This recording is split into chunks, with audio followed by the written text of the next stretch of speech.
It is Earth Day 2021. Let's show you what's happening across the world of weather, and we're watching very carefully what's happening with an unusual tropical system developing northwest of Madagascar near the Comoro Islands. The reason this is unusual, tropical cyclone Jobo, one of the rare storms that is potentially going to impact Tanzania in the coming several days, and wait till you see the rarity of such a feature across this region. Winds right now 95 kilometers per hour, which would be equivalent to a strong tropical storm if it were in the Atlantic Ocean, or just shy of would be a Category 1 hurricane. But the concerns with the storm are where it's headed, and again, the rarity of this particular forecast. The good news is the environmental conditions are expected to weaken the storm.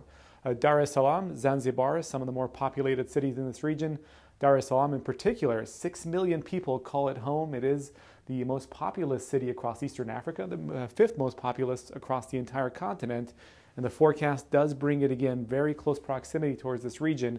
Could put down as much as 150 to 200 millimeters of rainfall later on this weekend, which is equivalent to about a month's worth of rainfall for Tanzania at this time of year. But climatologically speaking, the rarity of such a storm really can't be overlooked. In fact, this particular storm, again, coming in with these winds of 95 kilometers per hour at this hour. But notice the last time we had a tropical system make landfall across Tanzania nearly 7 decades ago, that was Tropical Cyclone Lindi, 180 kilometer per hour winds back in April of 1952.